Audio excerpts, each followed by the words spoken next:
everybody. Hello.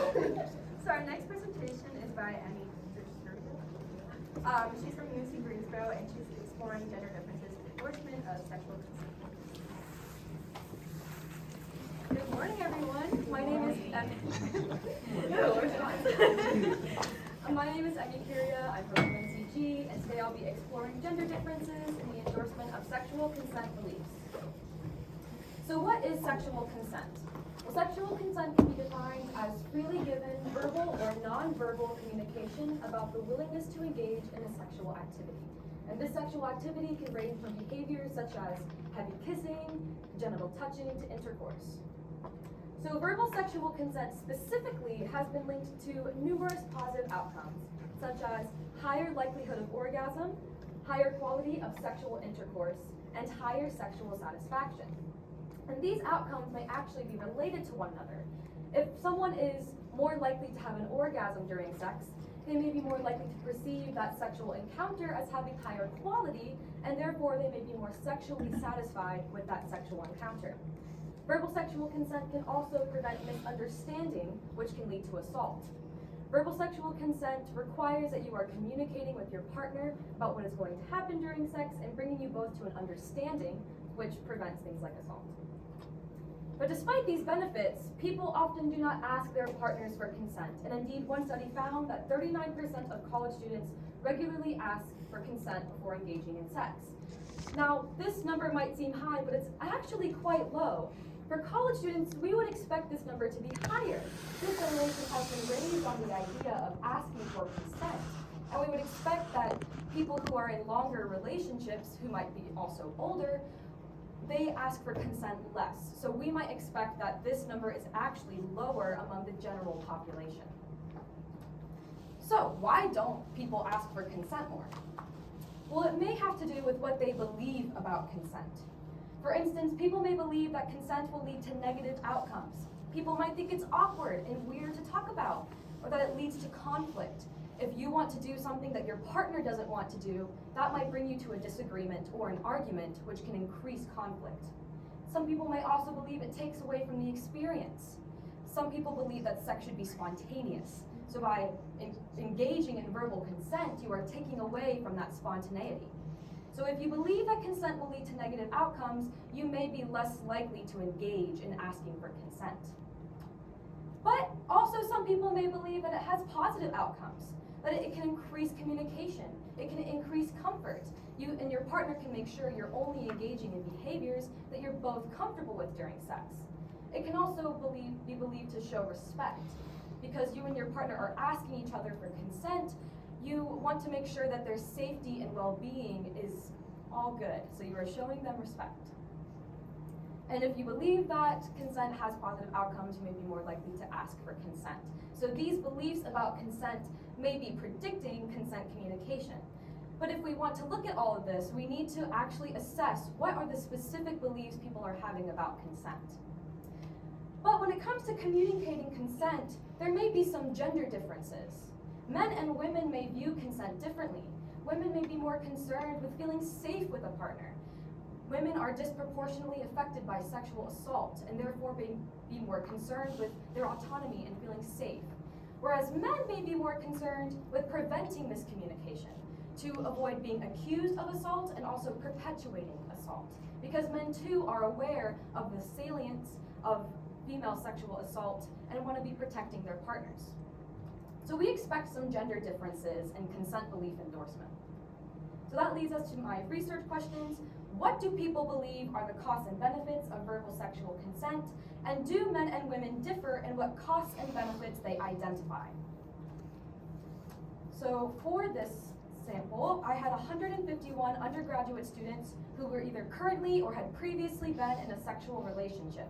And 91 of my sample were currently in a romantic relationship.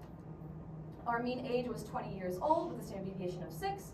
But to be clear, in order to participate in the study, these participants had to be adults over the age of 18. We had 78% women in our sample. 82% identified as heterosexual, but that does not necessarily mean that the relationship they were discussing during the open-ended question question portion were about their heterosexual relationship. It could have been a queer relationship, we just do not know. And we had a pretty wide spread of ethnic groups within our sample.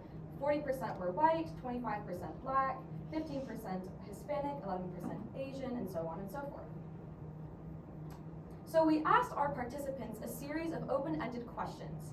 First, we asked them to describe any positive impacts that asking for consent and being asked for consent had had on themselves, their partners, and their relationships. We also asked them to describe any negative impacts that asking for consent and being asked for consent had had on the same 3 domains. So for data analysis, a team of researchers conducted a thematic analysis using in vivo software that just looked to see what were the themes that were showing up within these responses. So our researchers reviewed the data, they noted the initial ideas on the responses, they generated some initial codes, and then collated those codes into potential themes. And here we see an example of this. So the responses were, being asked for consent makes me feel respected. Being asked for sexual consent made me feel that my partner respected my decisions. So you can see here there is an underlying theme that asking for consent signals respect to a partner.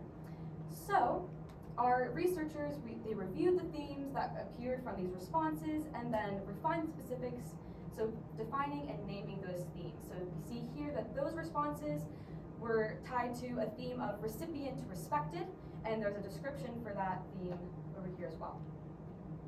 So for our results, these are some of our most highly endorsed beliefs about consent, with 68% of our sample believing that consent improved relationship quality. Some other high beliefs here are that consent increased comfort, increased understanding, and that there were no negatives identified from consent, so that there were no negatives of asking for consent. We also saw some gender differences in how likely people were to endorse these beliefs.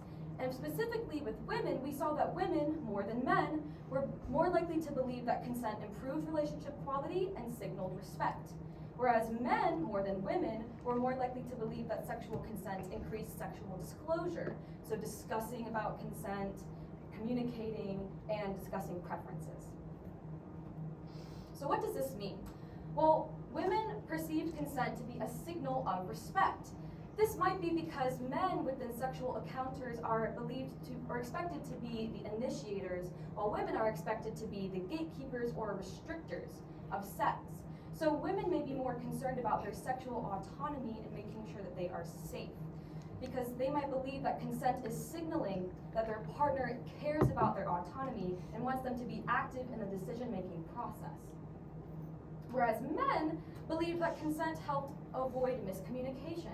This suggests that men are placing importance on facilitating honest communication between partners.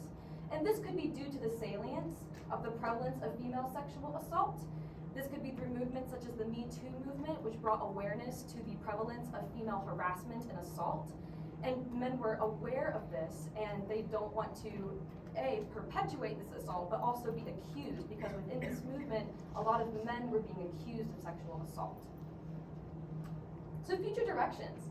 While qualitative studies are wonderful and have many benefits, we need a way to quantitatively assess consent beliefs so that we can see whether endorsement of these beliefs really predicts consent communication. So I would love to see a questionnaire that is developed that can quantitatively look at these beliefs. And then maybe we can also see if there are any developmental things going on. Are people believing consent beliefs at certain ages? Is there like an age where these consent beliefs level out and stay stable? So I'd like to thank UNCG for allowing me to conduct this research. I'd like to thank Dr. Baker and Dr. Brady and all the undergraduate RAs who helped out with this. Thank you so much, and I'd love to hear any questions that you guys have. Yes? So first, I think that was an awesome presentation. Thank you. You did it really well. But I was also wondering, so you talk about asking for consent. Are you talking about in general, like every time, like even people in a relationship would ask for consent, like every sexual interaction, or just the first time? Every single time. Because actually, people in long-term relationships, as I mentioned, they actually do not ask for consent as much. Because they're within that relationship, they kind of assume consent more often. so they're not often asking for consent. So that's why we're looking at every single time someone's asking for consent, because there are those differences there. Yes. So you initially said that there's both verbal and nonverbal forms of consent. Yes. How would you do, like, kind of look at things that are nonverbal, because people do perceive, like, touch or even, like, body language differently than something else? Right, yes, that would be difficult to assess, just because not only is it difficult to really understand like when those behaviors happen, it can be hard to remember it compared to, you might actually remember someone talking to you and asking about that, compared to just a nonverbal behavior that sometimes you may not even realize you're picking up on. I'm sure there's research out there about nonverbal behaviors, but they tend to revolve around the verbal behaviors because that's more easily assessed. A great question. Yes? Were there any differences that you observed in the participants that identified as gay or lesbian?